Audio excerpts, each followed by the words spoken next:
कहानी की शुरुआत होती है सारिस नाम के एक प्लेनेट से, जहाँ पर नावीन नाम की एक लड़की बीच पर खड़ी अपनी उंगलियों को मुंह में डालकर सीटी बजाना सीख रही थी। वहीं नावीन के माँ बाप मिल्स और आलिया उसे मुस्कुराती हुई नजरों के साथ देख रहे थे। अभी मिल्स ने अपनी पत्नी को बताया कि उसे 2 साल के लिए स्पेस मिशन पर जाना पड़ेगा। मुझे चिंता इस बात की हो रही है कि मैं ये बात नावीन को कैसे बताऊं। दोनों पति पत्नी थोड़ा चिंता में थे क्योंकि मिल्स इतने लंबे समय तक कभी घर से दूर नहीं रहा था और वो ये सब कुछ नावीन के इलाज के लिए पैसे जोड़ने के लिए कर रहा था क्योंकि नावीन को कोई बीमारी थी। इसके बाद मिल्स नावीन के पास गया और उसे सीटी बजाना सिखाने लगा। उसी वक्त नावीन ने कहा कि मुझे पता है आप जाने वाले हैं और उसकी वजह भी मैं ही हूँ। लेकिन मिल्स ने उसे तसल्ली देते हुए कहा कि मैं ज्यादा लंबे समय तक नहीं जाऊंगा और फिर दोनों ने मिलकर सफर से पहले कई खूबसूरत यादें बनाई। कुछ समय बाद मिल्स अपने मिशन पर था, सब कुछ बिल्कुल सही चल रहा था। लेकिन फिर अचानक से एक रात जब सभी साइंटिस्ट स्पेसशिप के अंदर सो रहे थे, स्पेसशिप अचानक से एक एस्ट्रॉइड से भरे हुए इलाके में घुस गई। मिल्स को तुरंत अलार्म का सिग्नल मिला और उसी वक्त स्पेसशिप आसमानी पत्थरों से टकराने लगा। उनकी शिप को बहुत ज्यादा नुकसान हुआ था। मिल्स खराब होते सिस्टम पर कंट्रोल पाने की पूरी कोशिश कर रहा था, लेकिन बदकिस्मती से वो कामयाब नहीं हुआ। कोई और ऑप्शन था नहीं तो उसे इमरजेंसी लैंडिंग करनी पड़ी, वो भी एक अनजाने प्लेनेट पर। अब स्पेसशिप नीचे की तरफ क्रैश होते हुए 2 हिस्सों में टूट गई और होश खोने से पहले मिल्स की आंखों के सामने सिर्फ उसकी बेटी की यादें आ रही थी। फिर कुछ समय बाद मिल्स को होश आया और उसने अपने पेट में फंसे हुए लोहे के टुकड़े को निकाला। फिर वो अपने जख्मों का इलाज करने लगा। फिर उसने अपना स्पेस सूट दोबारा से पहन लिया और जहाज की अच्छे से जांच करने लगा। तभी उसे ये बात समझ आई कि स्पेसशिप के कई जरूरी हिस्से गायब हैं। मिल्स ने अपनी सुरक्षा के लिए हथियार उठाया और स्पेसशिप से बाहर कूद पड़ा। बाहर निकलते ही उसे अपने पूरे क्रू की लाशें दिखाई दी। ये देखकर वो भौचक्का रह गया। इसके बाद उसने घबराते हुए अपने प्लेनेट पर सिग्नल भेजा और फिर अपना स्पेस सूट भी उतार दिया। हैरानी की बात ये थी कि इस प्लेनेट का वातावरण सांस लेने लायक था। मिल्स को कोई भी दिक्कत नहीं हो रही थी, लेकिन अपने पूरे क्रू को मरा हुआ देखकर वो अंदर से टूट चुका था। वो पूरी तरह अपने जीने की इच्छा खो चुका था। लेकिन फिर अपने परिवार के बारे में सोचकर वो रुक गया। वो अपनी बेटी के भेजे हुए कुछ वीडियोस देखने लगा, जिस वजह से उसकी आंखों से आंसू आ गए। कुछ ही पल बाद मिल्स को अपने सिस्टम पर एक सिग्नल मिला और वो तुरंत ही अपनी आंखों में उम्मीद लिए उस जगह की तरफ भागा। जल्द ही उसे स्पेसशिप का वो हिस्सा मिला जो गायब था, जिसमें उसने देखा कि एक छोटी लड़की अभी भी जिंदा है। मिल्स ने उस बेहोश लड़की को बाहर निकाला और उसे शिप के बचे हुए हिस्सों की तरफ उठाकर ले गया। लेकिन तभी रास्ते में उसे गीली जमीन पर एक बहुत बड़े पंजे का निशान दिखा, जिसने उसे काफी उलझन में डाल दिया। और तभी हमें चौंका देने वाली बात पता चली। दरअसल जिस प्लेनेट पर मिल्स लैंड हुआ है वो कोई और नहीं बल्कि पृथ्वी ही है। लेकिन ये बात हमारे समय से 6.5 करोड़ साल पुरानी है, जब हमारे प्लेनेट पर डायनासोर्स हुआ करते थे। अगले दिन मिल्स स्पेसशिप के उस हिस्से को ढूंढने की कोशिश करने लगा जिसके अंदर इमरजेंसी स्पेसक्राफ्ट मौजूद है, लेकिन उसका स्कैनर उसे डिटेक्ट नहीं कर पाया। इसीलिए वो आसपास के इलाके को समझने की कोशिश करने लगा और तभी उसे एक बहुत बड़े जीव की हड्डियों के अवशेष मिले, जिसे देखकर ऐसा लग रहा था कि इसकी मौत हाल ही में हुई होगी। तभी वहाँ जमीन के नीचे से गर्म पानी की बौछार हुई और फिर आगे बढ़ते हुए उसे दूर से अचानक रोशनी की एक चमक दिखाई दी। उसने एरिया को स्कैन किया और जल्द ही समझ गया कि स्पेसशिप का दूसरा हिस्सा पहाड़ी की दूसरी तरफ पड़ा हुआ है। उसी वक्त मिल्स पर अचानक से एक छोटे डायनासोर ने हमला कर दिया, लेकिन उसने आसानी से इस जानवर को काबू में कर जान से मार दिया। जब मिल्स वापस शिप की तरफ लौट रहा था तब उसे जंगल से आती हुई कुछ आवाजें सुनाई दी, लेकिन बाद में पता चला कि ये तो वही लड़की है जिसकी उसने पिछली रात जान बचाई थी। मिल्स ने उसके पास जाने की कोशिश की, लेकिन लड़की उसे देखते ही भागने लगी। मिल्स भी उसे पुकारता हुआ उसके पीछे भागने लगा और इसी दौरान दोनों एक ढलान से फिसलकर नीचे गिर गए और उनकी ब्रेक लगी सीधा एक डायनासोर की लाश के पास। तभी अचानक उन्हें एक गहरी गरज सुनाई दी और उन्होंने एक बहुत बड़े डायनासोर को अपनी तरफ आते हुए देखा, जिसके बाद वो दोनों भागने पर मजबूर हो गए।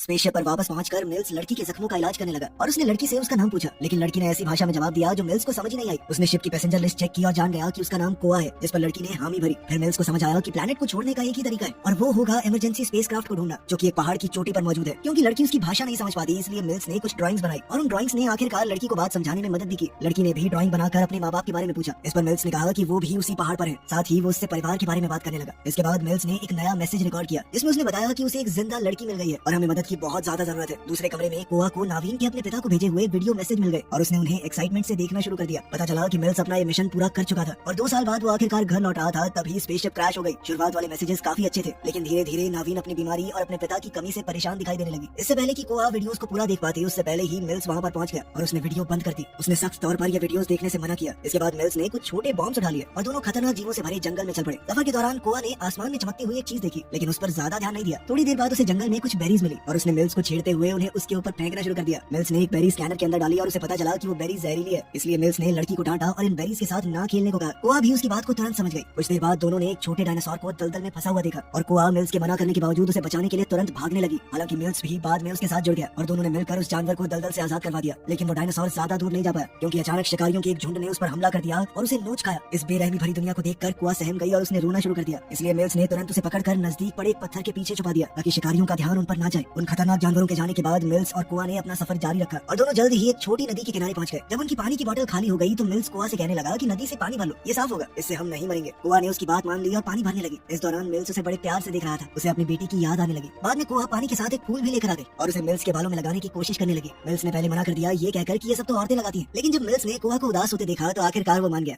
फिर दोनों ने अपना सफर जारी रखा, लेकिन तभी मिल्स अपनी स्पेसशिप के दूसरे हिस्से का रास्ता खो बैठा। इसीलिए उसने एरिया को दोबारा स्कैन करने के लिए एक पेड़ पर चढ़ने का फैसला किया। उसने शिप को तो ढूंढ लिया, लेकिन अचानक से जंगली कीड़ों का एक झुंड उसके हाथ पर चढ़ गया। जब उसने उन्हें झाड़ने की कोशिश की तो उसका बैलेंस बिगड़ गया और वो धड़ाम से नीचे आ गया। इससे उसका कंधा बुरी तरह जख्मी हो गया। हैरानी की बात ये थी कि डायनासोर से भरे इस प्लेनेट पर सबसे ज्यादा नुकसान उसका कीड़ों ने किया है। दर्द से कराहता हुआ मिल्स लड़खड़ाते हुए पेड़ तक वापस पहुंचा, लेकिन उसी वक्त कुछ खतरनाक डायनासोर्स का झुंड उनके पास पहुंच गया। अभी मिल्स ने कोआ को अपनी बाजू पर पैर रखने को कहा ताकि वो अपने कंधे को सही जगह पर ला सके। इससे उसका दर्द काफी हद तक ठीक हो गया। फिर उसने आगे बढ़ते हुए डायनासोर्स पर गोली चलाना शुरू कर दिया, लेकिन जब उसे लगा कि उनकी गिनती बहुत ज्यादा है तो उसने कोआ को सुरक्षित रखने के लिए उसे वहाँ से भाग जाने को कहा। कोआ तुरंत भाग गई और एक पेड़ के तने के पास छुप गई, जबकि मिल्स डायनासोर्स के ऊपर बम फेंकता रहा। इसी दौरान कोआ ने गोली चलने की आवाज सुनी, लेकिन तभी उसे एहसास हुआ कि डायनासोर्स ने उसे घेर लिया है। बेचारी लड़की भागकर अपनी जान बचाने की कोशिश करने लगी, लेकिन डायनासोर्स उसका लगातार पीछा करते रहे और जल्द ही वो उसके बहुत नजदीक आ गए। जब लड़की की सारी उम्मीद खत्म हो चुकी थी तभी मिल्स वहाँ पहुंच गया और उसने अपनी बंदूक से सबको मार गिराया। बदकिस्मती से एक डायनासोर जिंदा बच गया और वो कोआ को पकड़कर जंगल की तरफ घसीटने लगा। मिल्स ने तुरंत उसका पीछा करते हुए गोली चलाकर उस जानवर को डरा दिया और किसी तरह कोआ की जान बचाई। इस पूरी घटना ने उस छोटी सी बच्ची को डरा दिया था। अब भाषा अलग होने की वजह से वो उससे बातचीत तो नहीं कर पा रहा था, लेकिन फिर भी उसे हौसला देने के लिए पास ही बैठा रहा।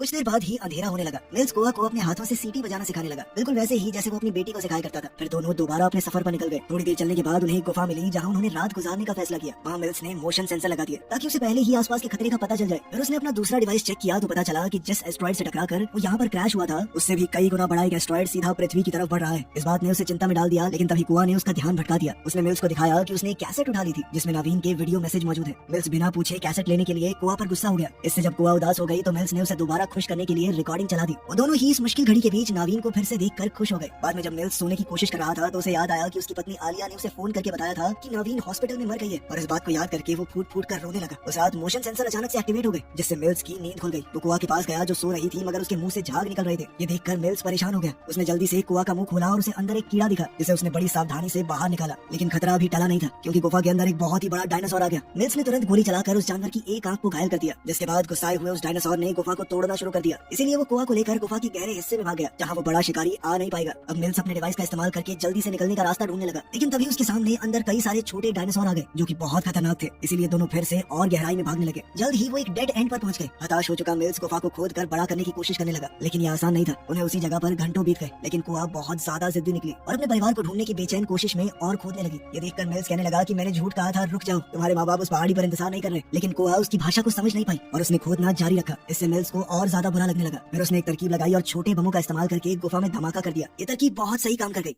इसके बाद मिल्स ने कोआ को कुछ बम दिए, इसीलिए कि अगर वो अलग अलग हो जाएं तो ये बम उसके काम आएंगे। फिर दोनों रास्ते से रेंगते हुए आगे बढ़े, लेकिन बदकिस्मती से धमाके की वजह से पत्थर हिलने लगे और गुफा अचानक गिरनी शुरू हो गई, जिससे वो दोनों एक दूसरे से अलग हो गए। मिल्स को बहुत घबराहट हो रही थी। उसे लग रहा था कि शायद कोआ मर गई होगी, लेकिन जल्द ही उसे कोआ की सीटी की आवाज सुनाई दी, जिसे सुनकर उसे थोड़ी राहत महसूस हुई। इसके बाद मिल्स बाहर निकलने का कोई और रास्ता खोजने लगा, लेकिन रास्ते में उसे एक और बड़ा डायनासोर मिल गया जिसे उसने पहले गोली चलाकर भगाया था। बहुत अंधेरे की वजह से मिल्स कुछ भी ढंग से देख नहीं पा रहा था, इसीलिए उसने अपने डिवाइस को स्कैनिंग मोड पर एक्टिवेट किया। उसे पता चल गया कि डायनासोर उसके बिल्कुल पीछे है और उन दोनों के बीच एक जबरदस्त लड़ाई छिड़ गई। डायनासोर ने मौका देखकर मिल्स की बंदूक गिरा दी और उसे गोली चलाने का मौका तक नहीं मिला। मौका देखकर डायनासोर ने उसकी बाजू को काटना शुरू कर दिया, लेकिन मिल्स ने जैसे तैसे उसे अपने से दूर किया और जल्दी से वो अपने स्कैनर तक पहुंचने की कोशिश करने लगा। स्कैनर की मदद से उसने अलग अलग आवाजें निकाली और इन आवाजों ने डायनासोर का ध्यान भटका दिया। इसी बीच मिल्स ने अपनी बंदूक वापस उठा ली और फिर उस डायनासोर को उड़ा दिया। दूसरी तरफ कोआ को जंगल में भटकते हुए एक बड़ी हड्डी मिली और उसने उस हड्डी को एक हथियार के तौर पर उठा लिया। कोआ ने उसके ऊपर जहरीली बेरीज लगा दी और उसे एक बड़े पट्टे में लपेट दिया। फिर कोआ ने उसे अपने बैग में रखते हुए सफर को जारी रखा। दूसरी तरफ मिल्स आखिरकार गुफा से बाहर निकल ही गया। उसने आसमान में एक चमकती हुई चीज को देखा और अपने डिवाइस से उसे स्कैन किया। डिवाइस ने उसे बताया कि एस्ट्रॉइड का धरती से टकराना बहुत खतरनाक होगा। अगर वो बचना चाहता है तो इस टक्कर से पहले यहाँ से भागना होगा। अब उसके पास सिर्फ 12 घंटे ही बचे हैं। परेशान मिल्स कोआ को ढूंढने निकल पड़ा और थोड़ा ढूंढने के बाद कोआ की चीखने की आवाज उसे सुनाई दी। कोआ इसलिए चीख रही थी क्योंकि एक डायनासोर उसकी तरफ बढ़ रहा था। मिल्स तुरंत उसे बचाने के लिए दौड़ा, लेकिन बेचारा एक दलदल में फंसकर गिर गया जो उसे धीरे धीरे अपने अंदर खींचने लगा और वहाँ कोआ एक सूखे हुए पेड़ के अंदर छुप गई जो असल में डायनासोर के लिए एक जाल था। जैसे ही जानवर अंदर घुसा, कोआ तुरंत बाहर निकल गई और उसने रास्ता बंद करके छोटे बमों को अंदर फेंक दिया, जिससे एक जबरदस्त धमाका हुआ और डायनासोर मारा गया। तभी कोआ ने मिल्स की चीख सुनी और हम देखते हैं कि मिल्स दलदल में डूब रहा था। सिर्फ उसका सर दलदल के ऊपर था। बिल्कुल ऐन मौके पर कोआ ने टहनी उसकी तरफ झुकाई, जिसकी मदद से मिल्स ने खुद को बाहर खींच लिया। बाहर निकलते ही मिल्स ने कोआ को गले लगा लिया और उसका शुक्रिया अदा किया। फिर आसमान में जलते हुए एस्ट्रॉइड की तरफ इशारा करते हुए उसे बताया कि उन्हें जल्दी करनी होगी। इसके बाद दोनों आगे बढ़ते हैं और जैसे जैसे रात होती गई आसमान मीटियोर्स से भर गया। जल्द ही वो एक खड़ी चट्टान पर पहुंचे जहां मिल्स ने लड़की की मदद की ताकि वो ऊपर चढ़कर रस्सी बांध सके। फिर कोआ ने एक रस्सी को बड़े पत्थर से बांधकर नीचे फेंक दिया ताकि मिल्स भी ऊपर चढ़ सके। आखिरकार दोनों स्पेसशिप के गुमशुदा हिस्से तक पहुंच गए जहां मिल्स इमरजेंसी एयरक्राफ्ट को ढूंढने लगा। ये जानकर उसने राहत की सांस ली कि वो अब भी काम कर रहा है। अभी उन्हें एक मैसेज मिला कि उन्हें बचाने के लिए रेस्क्यू स्पेसशिप भी उनकी तरफ आ रही है, जिससे वो और ज्यादा खुश हो गया। लेकिन कोआ बिल्कुल खुश नहीं थी क्योंकि वो अपने माँ बाप को ढूंढ रही थी जो उसे कहीं नहीं मिले। वो मिल्स पर गुस्सा हो गई क्योंकि उसने उसे झूठ बोला था। तभी आसमान अचानक से चमक उठा क्योंकि घने आसमान को चीरते हुए मीटियोर्स जल रहे थे। मिल्स ने दुखी लड़की को तसल्ली देने के लिए उससे अपनी बेटी के बारे में बात करना शुरू कर दिया। उसने कोआ को बताया कि मैं उसके इलाज के लिए पैसे कमाने के लिए इस मिशन पर आया था, लेकिन उसके बावजूद वो मर गई। भले ही कोआ उसके शब्द नहीं समझ पाई, लेकिन उसने मिल्स के दर्द को महसूस कर लिया और उसे गले लगाया।